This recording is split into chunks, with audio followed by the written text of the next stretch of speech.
Today, I want to introduce Dakota with us today. Welcome, man. It was at that point that I knew that God was real and that I wanted that every single day. And so I gave my life to Christ that night and decided that I was going to do everything that I could to worship Jesus and to follow him. I think there's so much beauty within the church, but there's also the other side of the church. I had this expectation that people in the church were good people. I had this expectation that I was going to go and I was going to be loved and cared for by people because that's what I thought the church was like. That's the part where you make sure your relationship with God is always up to par and on track, because your responses are always going to dictate where it's at. It flows from the heart. Exactly. My pastor did this thing and now I did anything they say, was it true? Yeah. Or was it fake? Yeah. So on both sides, like the first thing, yes, they were wrong. But the way it was done was also wrong. I think it's also important to remember that although we have experienced church hurt, it doesn't necessarily mean that we haven't been the cause of church hurt. I was driving last night and I was like, man, should I ask this question? Should we have a conversation on this? But we're gonna go and see where this lands. And but the question is, welcome back to another episode of Life Together podcast. If this is your first time here, we want to say thank you for being with us. And if you've been with us for a while, welcome back. My name is Joel Vargas, and I'm the connection pastor here at Together Church. And I'm excited for our topic today to be able to walk this out and see the encouragement that we can get out of this. But I'm excited for my guest here today that's walked through ministry, has gone through a lot, but also is going to encourage us today. I want to introduce Dakota with us today. Welcome, man. It's so exciting to have you on here. We've had our personal conversations and connected. One thing, shout out, he just got married last month to his wife, Cameron. So you can type in the comments, say, congratulations, Dakota, or was I going to do that one? But let them know. They're an incredible couple, and got to meet Dakota one time. They were at the altar getting prayer with the altar team, and I just scoped him out and I said, man, something was leading me to talk to him and connect with him. But then there was something else that was leading me to talk to him, and it's his amazing tattoos he has on his arm. If he wants to show real quick, look at that. There's gold right there. So, but then we connected, we shared numbers, and we've had coffee, breakfast, and conversations with a lot of other people, and just really built out a friendship and getting to know his background, knowing where he's come from and how he got to TC. But I know that. I think we want to give everybody the opportunity to get to know you, Dakota. So if you can let us know a little bit about your background, man, how ministry, what journey you've walked to, how you met Jesus, but also how you got to Together Church. But before that, I just want to thank you for having me on the podcast and just giving me this space to kind of talk about some of my experiences. Yeah. But you guys also put in the comments how much Pastor Joel means to you guys. I know that he's blessed you guys quite a lot. So look at that. As we move forward, I'll just tell you guys a little bit about my background. Yeah. So I was born in Irvine, California. My dad was stationed there at a Marine Corps base, and soon after we ended up moving here to Lakeland, which is where my parents are from. And I had a really good childhood, played sports, went to school as any kid does, and I just had really incredible parents who taught me a lot of really good values, and they just continue to be some of the best parents that I think have ever existed, ever. And but they took me to church. I experienced what that was like as a kid, but it just never really stuck with me. I didn't really understand what church was or who Jesus was, and I just kind of decided to live my own life, but with the morality and rules that my parents had given me. And then come around my junior year of high school, I was at a new school, new friends, all that kind of stuff. And I ended up getting into a relationship that was just really bad. It was just really toxic, emotionally draining, spiritually draining, even though I didn't know what that meant at the time. But it just left me broken.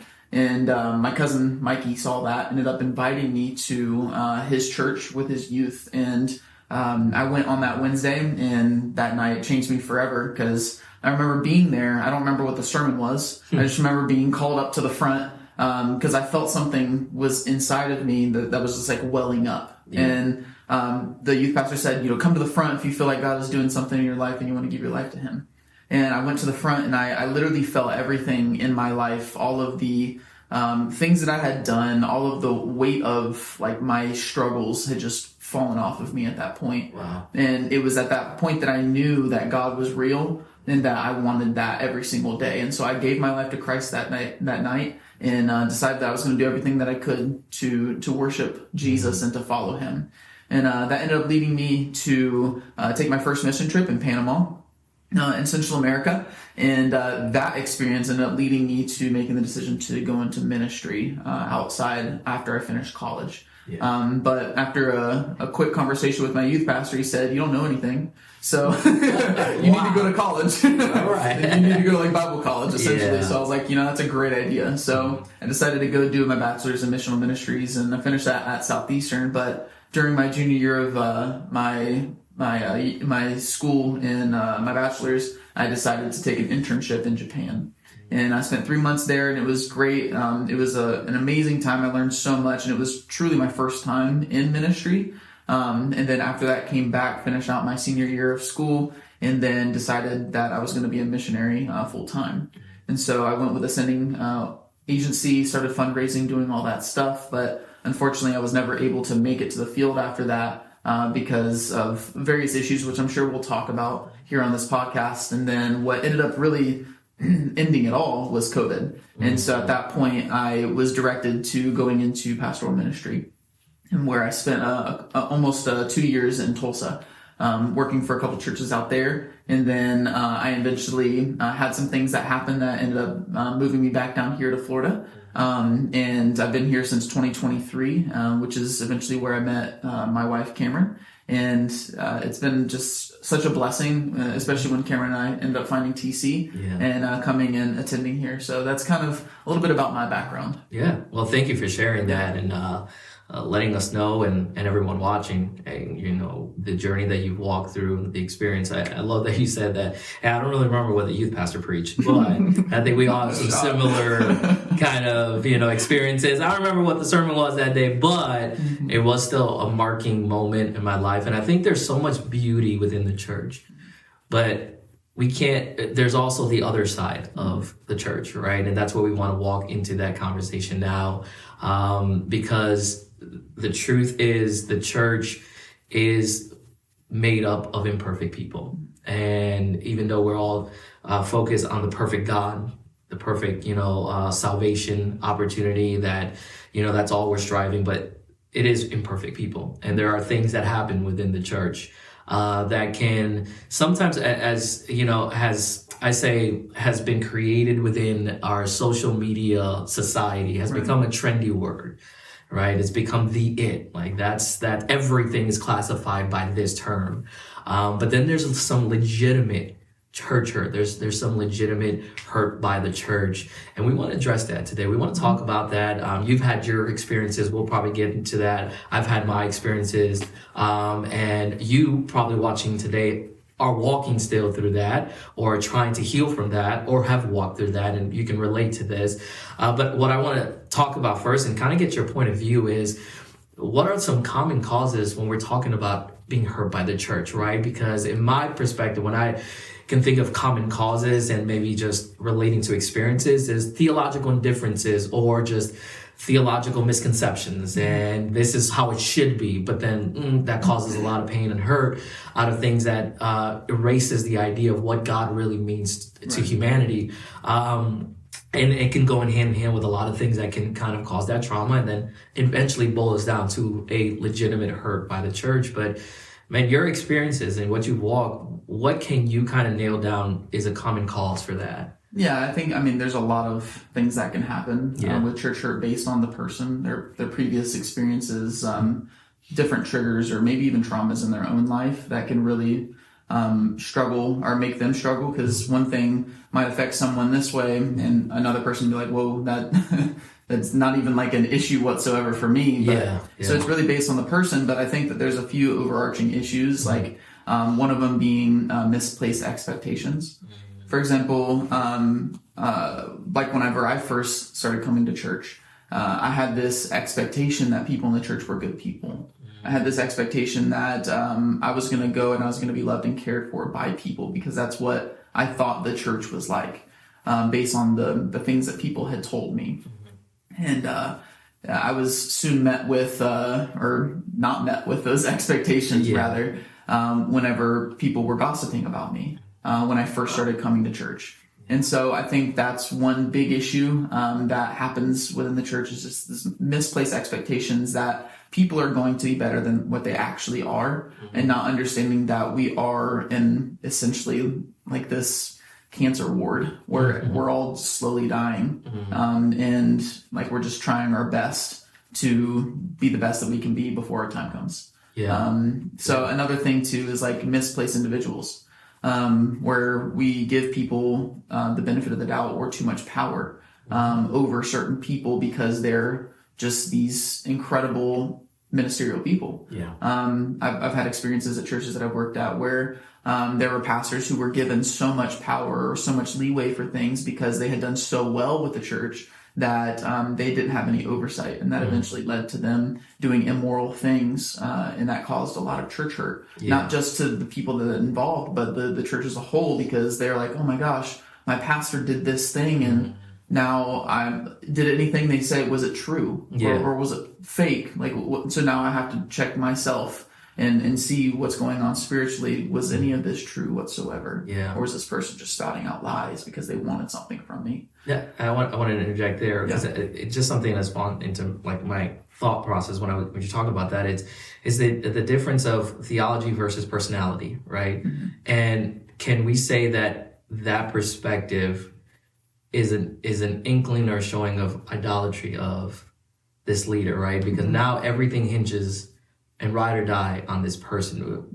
What do you think about it? Could that be?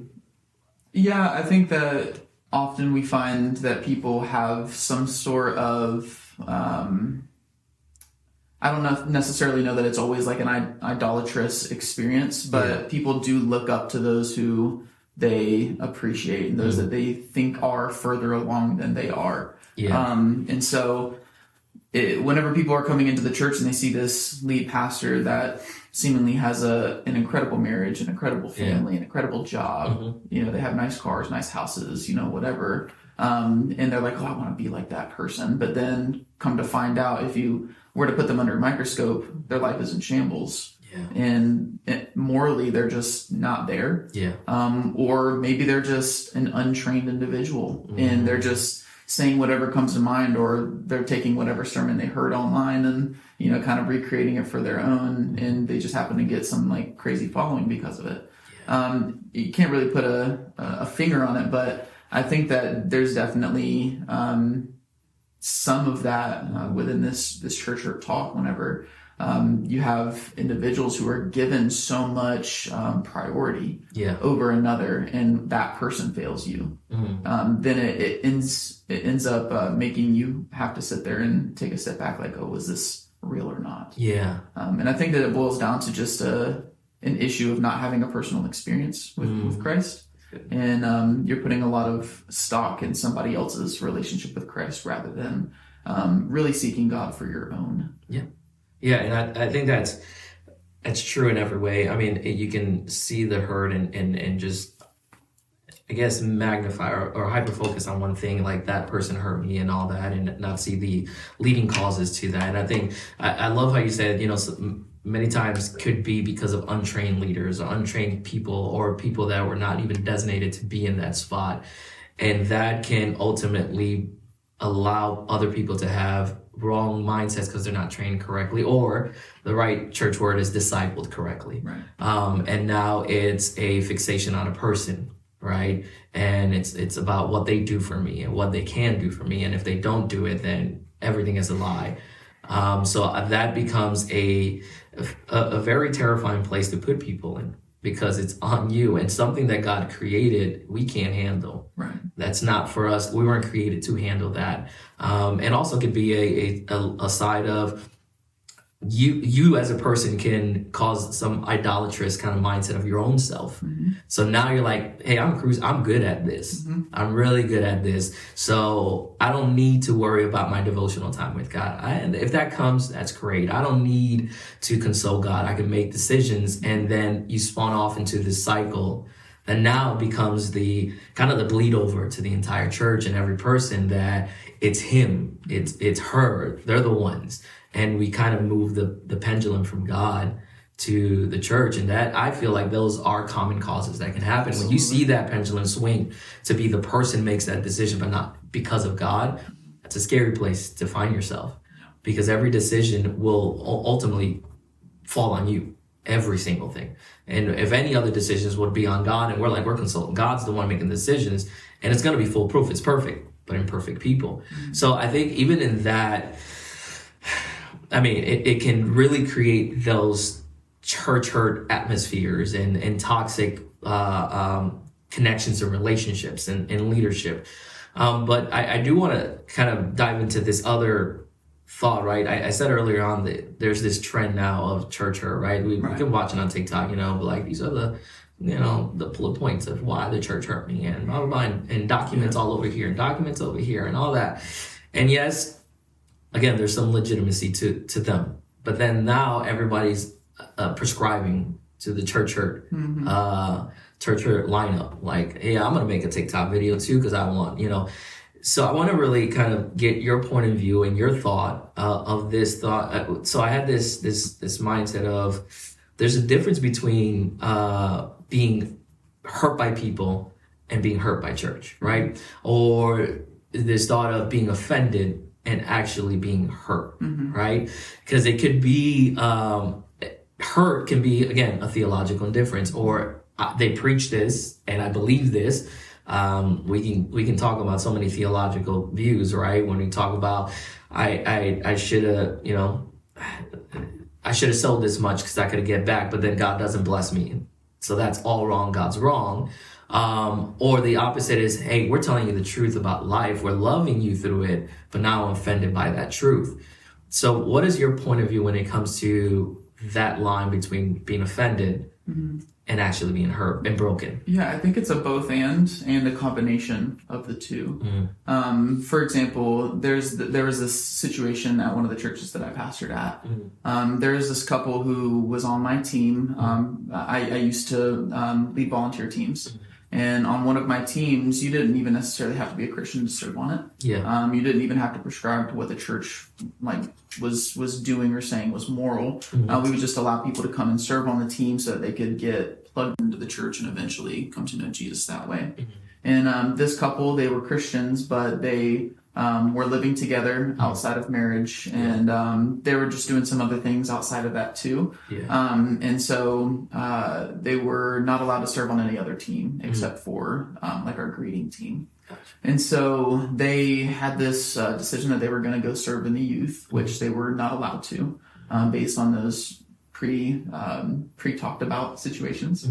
And they ended up going, and the youth pastor did not do his due diligence to see if they were able to, because he was just so gung-ho to get people serving in the youth because he needed it. So they go, and the lead pastor, or the campus pastor we had, ended up showing up that night and seeing that couple there and essentially ripped them out of the ministry, like in front of everybody. And so it was a legitimate reason that couple couldn't be there, because they're around kids, they're living in sin, they're doing something that they are not supposed to be doing, and they should not be leaders in that ministry. But the way that campus pastor handled the situation, just ripping them out in front of everybody, ended up being the issue. It wasn't that they were ripped out, it's the way they were ripped out in front of everybody that caused the hurt. So on both sides, like the first thing, yes, they were wrong, but the way it was done was also wrong. And so that caused the church hurt in this couple's life. And that spurred a few months of counseling with them that but got to do.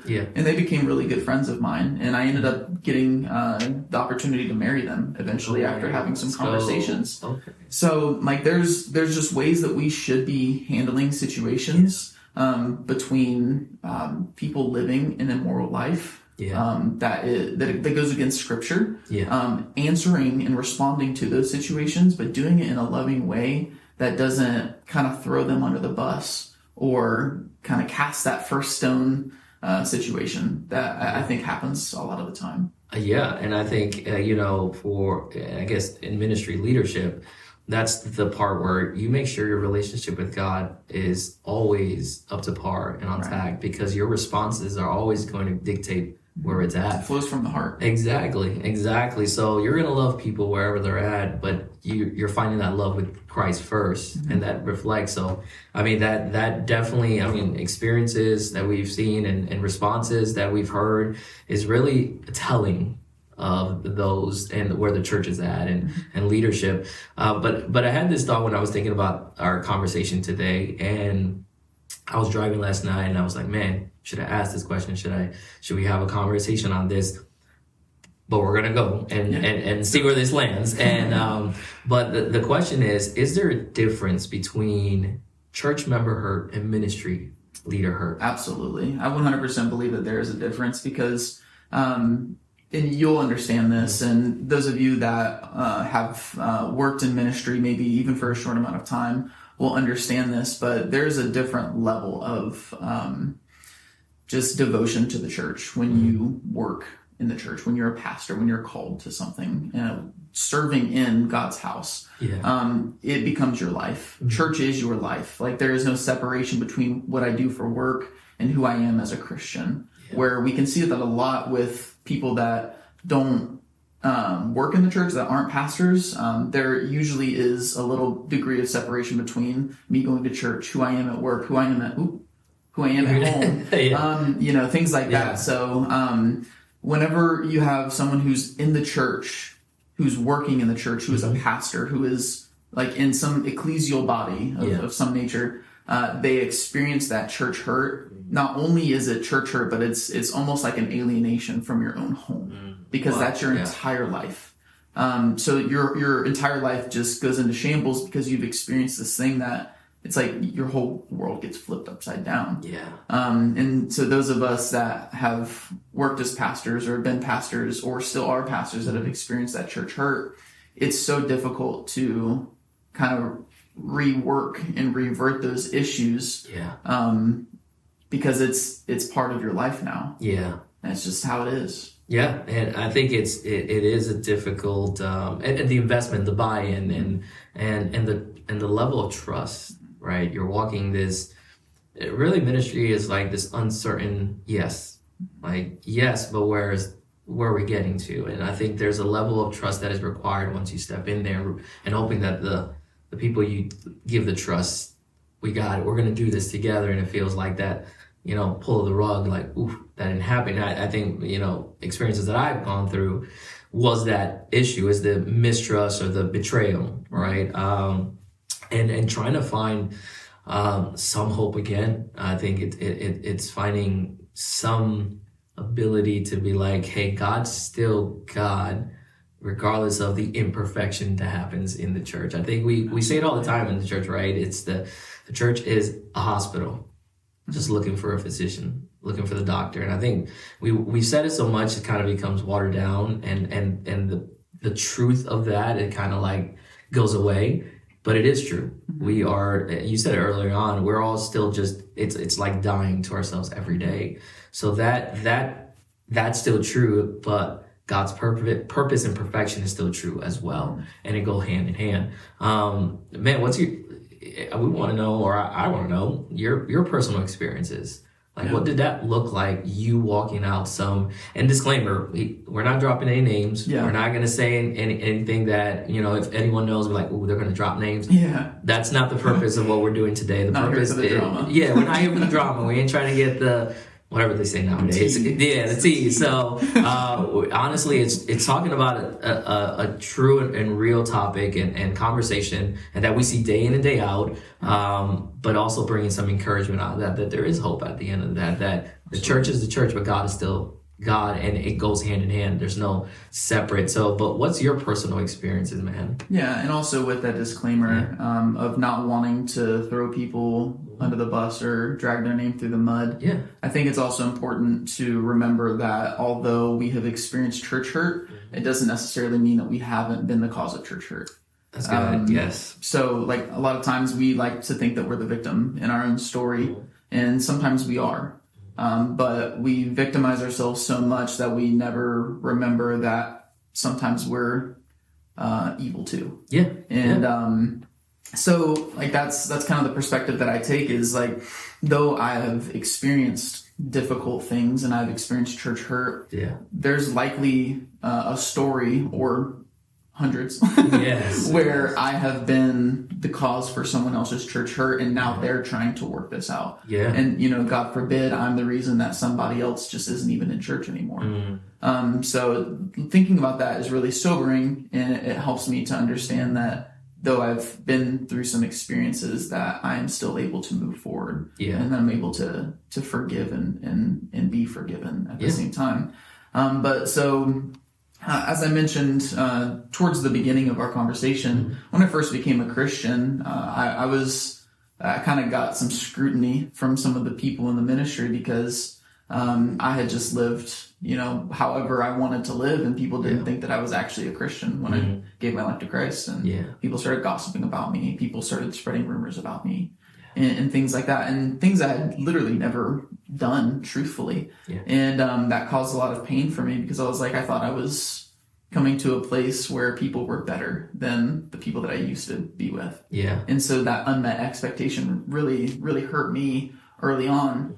And then as I was moving forward, just, being in church and deciding that I wanted to go into ministry after hearing that call, I began to experience what it's like to have church hurt from people who were ministers towards a minister. So that first time was whenever I was a missionary overseas. I had a leader that was over me that I really felt just did not like me. And I thought it was, because I had tattoos. In Japan, tattoos are frowned upon because they are the mark of a criminal. And this individual did not like that I had tattoos and kind of scrutinized me for that.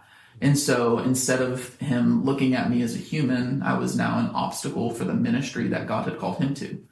And just made my life a little difficult. But, I was taking it on the head. It is what it is. I'm in another country. I'm just going to deal with it. And I didn't allow it to bother me. But, over the years thinking about that situation, like it did affect me. It sucked because I was doing something that I felt very called to. I wasn't making any money working overseas for those 3 months. I was doing it all because I truly felt the call of God on my life to do this thing.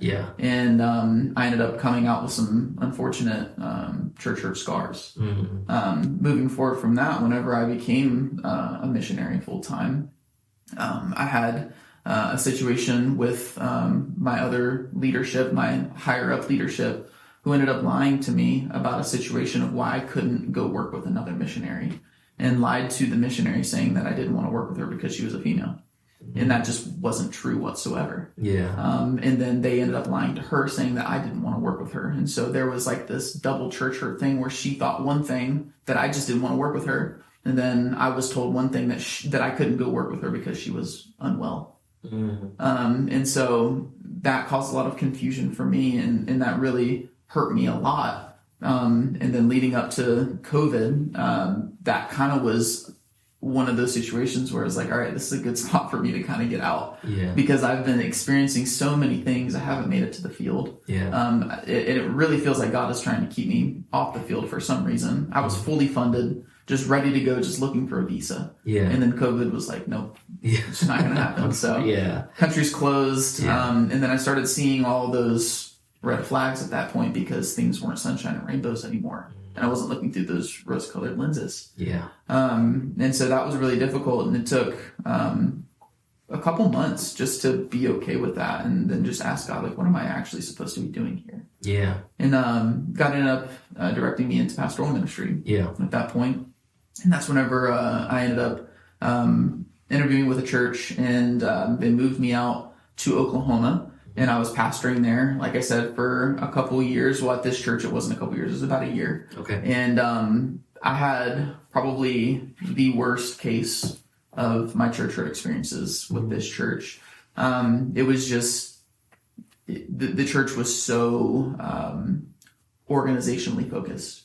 It was so processes focused that people just didn't have any room, essentially. And like I said, I don't want to run people's names through the mud. I don't want to say this church sucks or this church isn't a church. It's just their priorities and my expectations were different. And to me, I was more focused on wanting to spend time with people, wanting to love people and help people get to that next step. But they were more focused on trying to get as many people into the church as possible. And so that's where we didn't mesh. And ended up experiencing a lot of things, like being told that I couldn't talk about foreign missions because they didn't do foreign missions. And to me, that was a huge blow because foreign missions was my entire life. And I loved it so much, and I saw so much fruit in my own life, not even just in the lives of those that I got to minister to, but how God had used the ministry that he had called me to change me. And I wanted that for other people too, but they said, no, you can't do that. And then oftentimes when I would speak of certain things that God is doing in my life, they would tell me not to talk about those things because, they just didn't want to hear it. And so things like that were just really difficult on top of some of the other stories that I had mentioned earlier. Those had happened at that church, which eventually caused me to leave that church and go to another church that was nearby.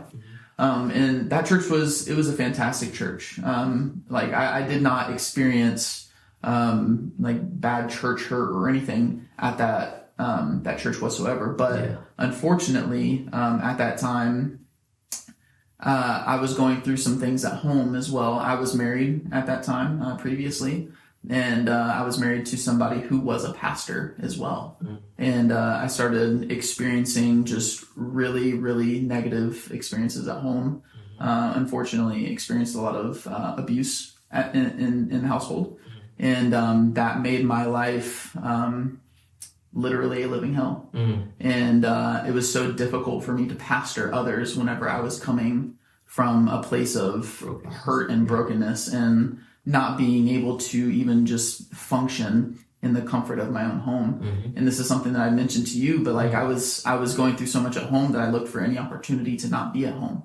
And so I would, even though I didn't have to be in my office every day, I would make sure that I was in my office every single day so that I didn't have to be at home and I didn't have to experience those things. And so the person at that point who was closest to me was the one that was causing all this pain, and it just happened to be someone who was also a pastor at one point. And so that's another unmet expectation that I had that ended up causing a lot of church hurt and stepping back and just being like, oh, if a pastor could do these things, it's really difficult to reconcile those things. And then just on another note, this is a very interesting one to think about. It's not really in the realm of church hurt per se, but it kind of jaded my perspective of church. And one of the roles that I had at that church was because it was a multi-site church, and the position that I was in, I was able to go to all the locations and kind of give a grade scale, I guess is the best way to explain it. And say this church is doing, this location is doing well in this area, doing well in this area.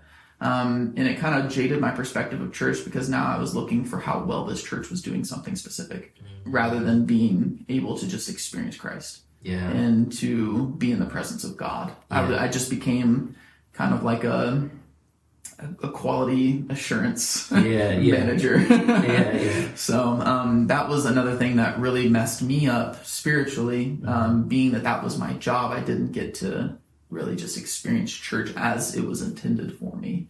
So that's kind of my experience with church hurt and all the things that had led up. Of course, there's a lot more stories, but we don't have the time to go through all of that. No, thank you for sharing that. And I think, we've talked about your experiences in the multi-campus kind of experiences as a lead pastor. And one word that you always use is being cynical, right?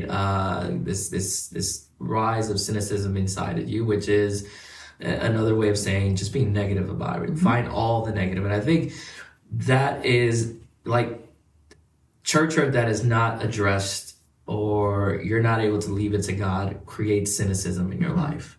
And especially the things you walk through. I mean, you could have prescribed to every negativity. Like, that's always going to be it, right?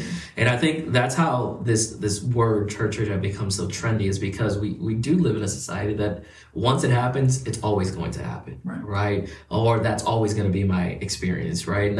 And that's always what I'm going to walk into in every church. And I love how you said that it's not so much the church, but it's what their focus was, right? There was probably some good things, but this is the thing that was so focused from top to bottom.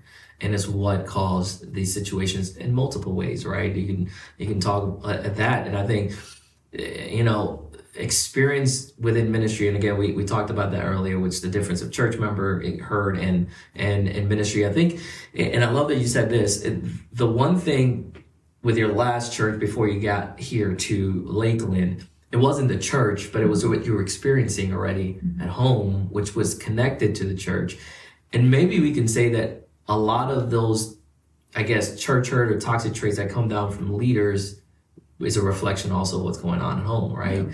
Experiences that they're going through. And I think those are also going back to what I said earlier on. What are you doing with your relationship with God? You can get so fixated, so good at what you do. You can get good at picking out the negative, but you haven't even allowed yourself to experience God's presence in the right way, to be able to do what you need to do to get you out of that.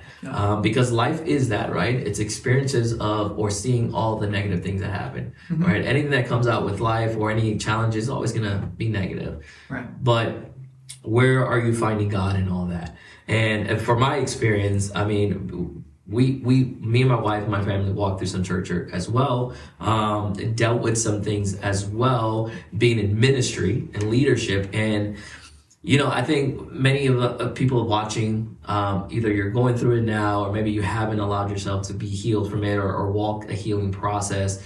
You're like, that sounds really good. Those stories sounds amazing from Dakota and Pastor Joel, but man, my relationship with God is not the same. Like, I don't see God the same. I don't feel like God can take me out of this, right? And I know not every story is the same, right? Not every hope story is the same. I know for me, when we walked through church hurt, it was simultaneously walking through Joshua's last not heart transplant, but his open heart surgery.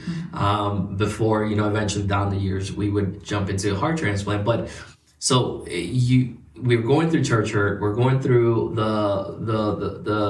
the communication from the church was, hey, we need you. We need you to do this. We need you to come now. And I'm walking through literal brokenness of life, right? It's still going through this journey that doesn't seem like God's bringing a miracle, right? So I'm walking this, but then on the other end, it's more of pressure of you need to perform.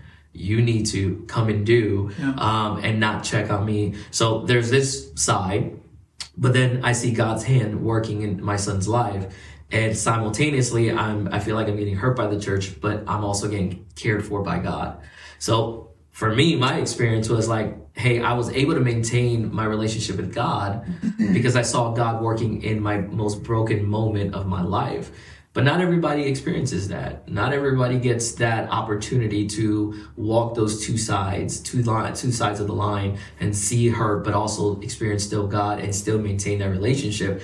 How do you do that? How do you maintain your relationship? And someone could be asking right now, man, my relationship with God, maybe I don't have any. Someone shared this and to me, and I'm watching it and I'm like, I don't want to hear about God because the church messed up my view of God.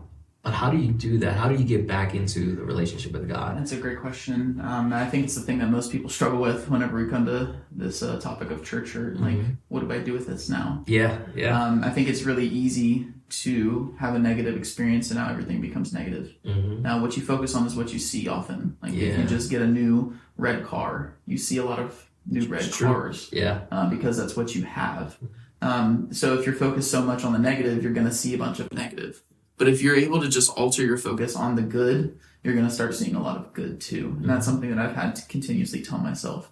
Like you said, we've had many conversations, and I'm pretty much canted toward the side of cynicism. It's just how I'm wired, unfortunately. But it's something that I have to deal with. So I have to continuously remind myself, we have to look for the good in things. And there's specific scripture that comes to mind. It's all things happen for the good of those who love God and are called by his purpose. And this is one of those unfortunate situations where I have to sit here and tell everybody listening to this and, whatnot, that unfortunate things happen to people who love God. It doesn't say that no bad thing is going to happen to you. It's just all things work together for the good. That's good. So what is good? Well, growing closer to God is good.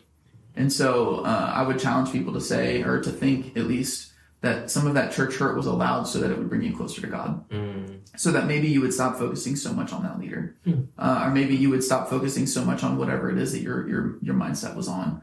Or maybe it would redirect you to another church that's actually going to be more loving and accepting of you.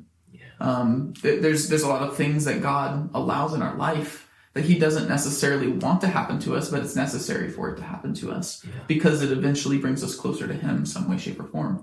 And you have to be willing to allow God to do that in your life. And when you're unwilling to allow God to do the negative, you become someone who's just always seeking pleasurable experiences, and that's just not necessarily going to happen. If Jesus, the only perfect person that walked this earth, was crucified on a cross, how much worse is our life going to be? It's true. It's a good way to look at it. So just being willing to go through suffering is going to be good. And one of the quotes that I really like, I can't remember who wrote it, but it was a book that I was reading. It says, "We're most like Christ whenever we're willing to suffer." Wow. And so that's something that I believe a lot of Christians could really learn, especially American Christians, where we're looking for the American dream. We're looking for the next best thing. We're looking for it to just be good all the time. And we don't ever want to go through pain. Learn to suffer.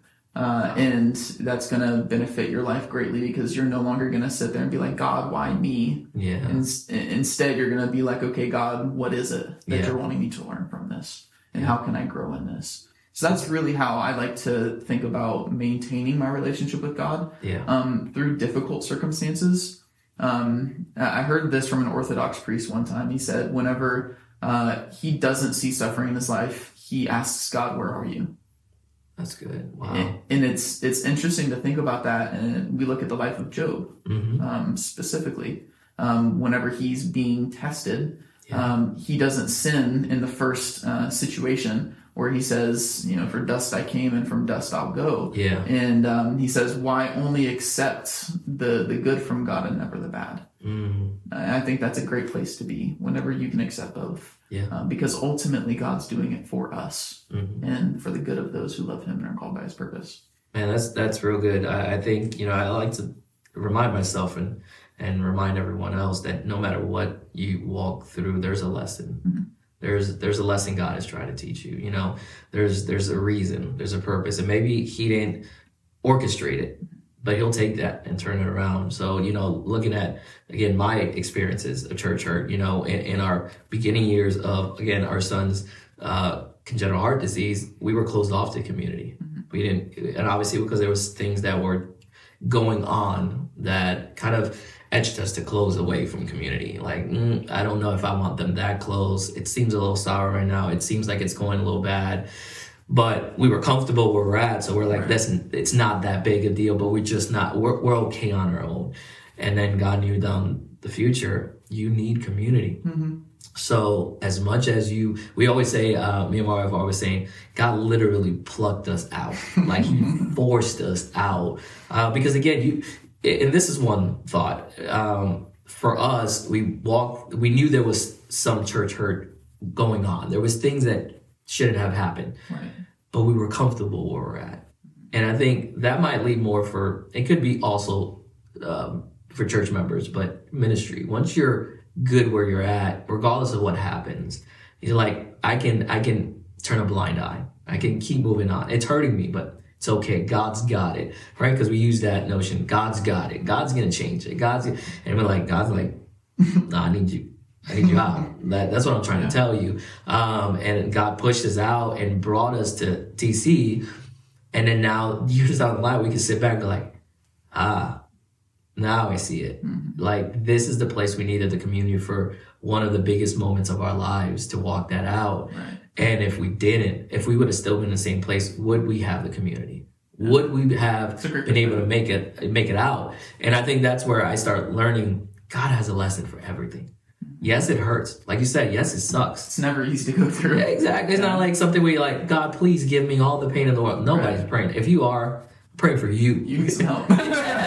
You need to shut off the podcast and go find some other help. By no means am I trying to say, like, learn to suffer and like, enjoy it. Yeah. It's like, no, it even says in the scriptures, like, no suffering is good while you're experiencing it. Mm-hmm. But it's what comes after. Yeah. And learning to be okay, even like, and God's not so small that he's going to be so upset whenever you complain to him. Yeah. And like, there's frequently been times where I'm like, God, why are you doing this to me? Exactly. Like, and maybe I have sinned in some of the things I've said to God. Likely I have. And, but it's one of those things, like, it's a growth experience. It is. And you learn communion with God when you walk with him through the hard crap. Oh yeah. And you see God clearly. And now you get to see the God of, not the God of everyone else, but the God of the Bible. The theologically sound by like context of who God really says he is in the Bible. And it makes sense now. As you walk through Job's story now, it's like, I get it. I went through some rough pain, some losses, and I was angry too, and I was questioning too, and I had some people around me that were not good and telling me, you probably messed up, but God still came through. And I think that's where God becomes alive. Just because the world is upside down doesn't mean God is going with it.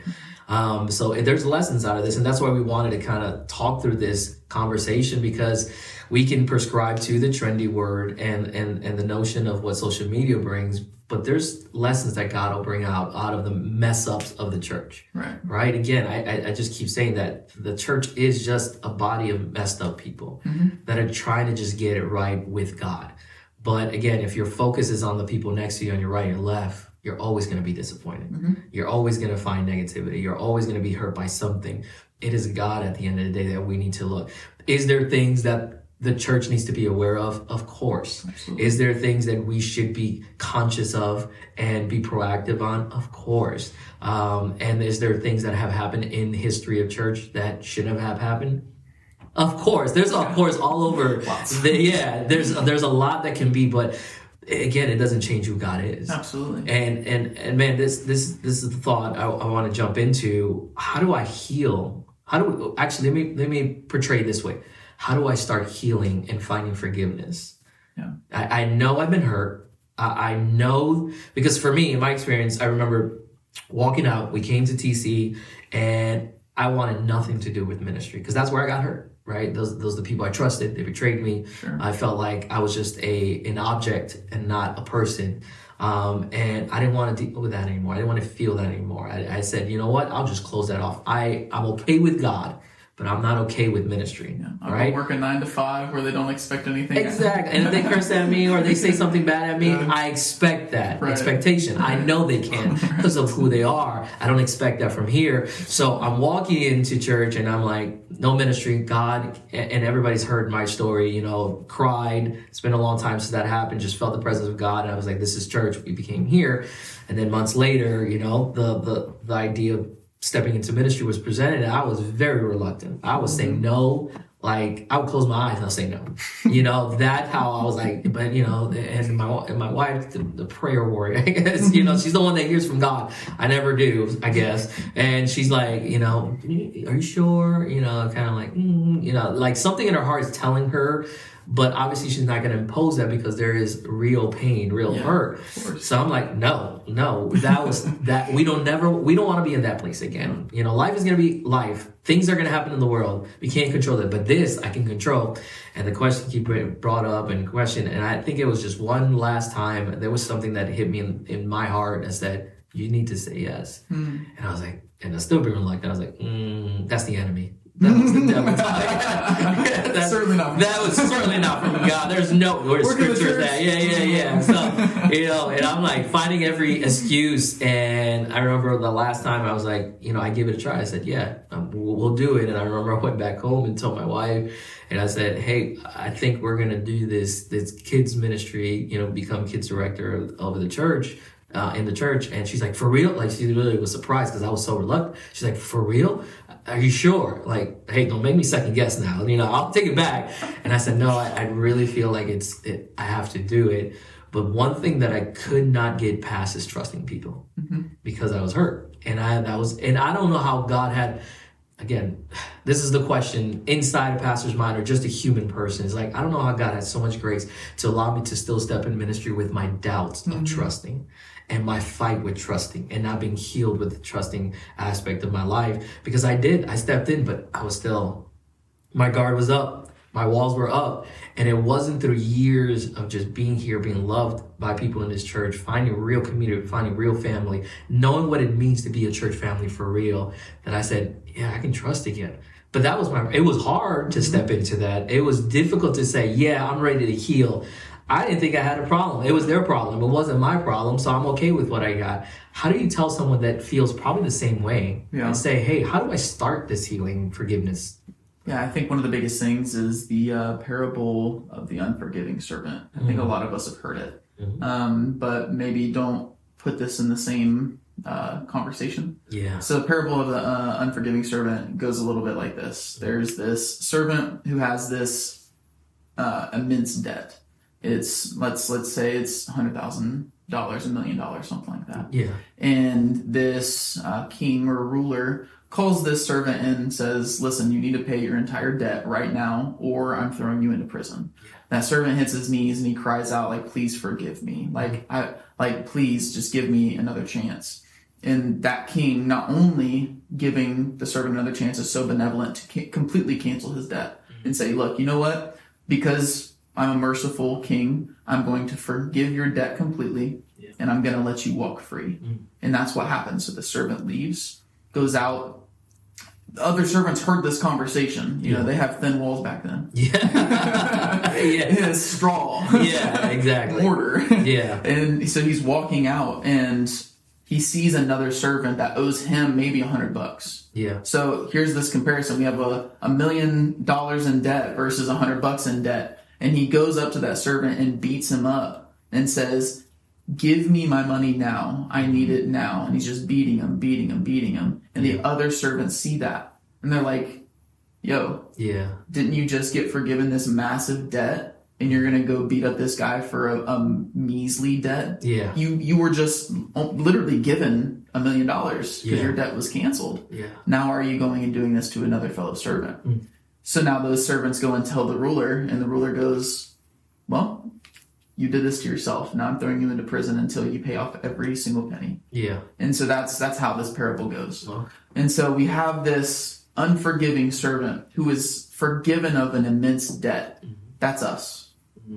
That's the body of Christ. Yeah. We are a servant who was forgiven of something we could never repay, ever. Wow. There's no amount of forgiveness or no amount of things we could do good that would cancel out the weight of debt of sin that we have in our life. But still, a lot of us, most of us, almost all of us, still decide to go out and beat our fellow servants for a measly debt that they owe them. Wow. Yeah. So in this conversation of church hurt, who am I to go and beat someone else down for the church hurt that they have basically made me experience when I'm the worst sinner of them all? Whenever I was forgiven of a much deeper debt than that, and that Jesus literally came and died for my sins, surely I can forgive someone who is indebted to me just a little bit, who has trespassed against me just a little bit. And that's really the first step, I think, to healing from church hurt and giving forgiveness freely, is understanding your perspective, where you are and who you are. Correct. Because you are the unforgiving servant when you don't forgive someone of that church hurt and those trespasses.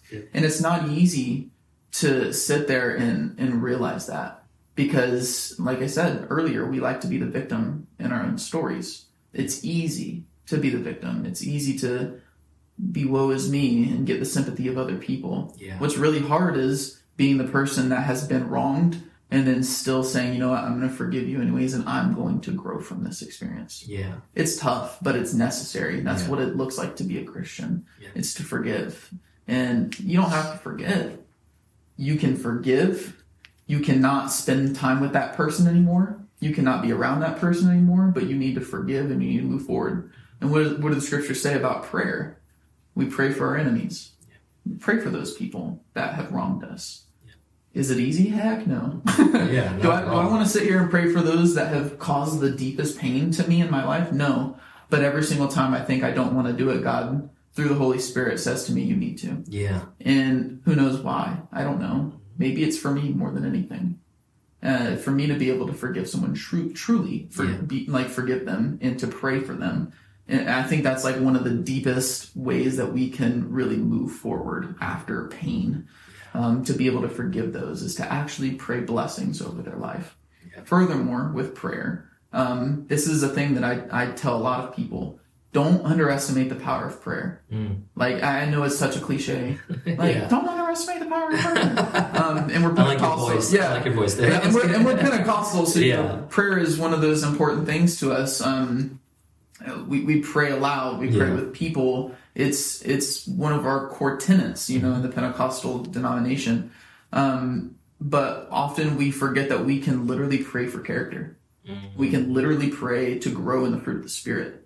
Yeah. We can pray for these things that make us more like Christ, rather than, God, I need better finances. God, I need healing in my body. God, I need this, which those are all very valid. Like, it's not a bad thing to pray for those things. God loves to give good gifts. That's scripture. It's literally right there for us. Yeah. But one thing that I think we fail at is asking God to give us the things in our character and in our spirit that we need. If you're struggling with forgiveness, ask God to help you to forgive people. Yeah. If you're struggling to pray, God, help me to want to pray. Yeah. God's going to give you those things. You're going to work for it. Yeah. But God's going to give you the ability and the desire for those things as long as you pray for it wholeheartedly. Yeah. For example, this is kind of outside of the realm, but I really struggled to love people whenever I first became a Christian. I did not like people at all. I don't know why. He was a pastor? Yeah. We're people too. Yes, exactly. He's like, wait, hold on. Let me see the beginning again. Listen, expectations set them low. Yeah. But like, I really struggled to love people. Yeah. And like, to me, it was, I was loving people because I knew that that's what I was supposed to do. But I didn't truly love people in my heart. Yeah. And so what do? I pray for it. God, give me a heart for people, give me a heart for what breaks yours. Yeah. And so over time, as I'm praying these things, God is slowly shaping me and changing me and giving me the ability to have empathy and giving me the ability to love and care for people and what's going on in their life. And so I think that that's something that we can all grow from. Just take that thing that you need or that you really want to grow in and literally ask God, give me this.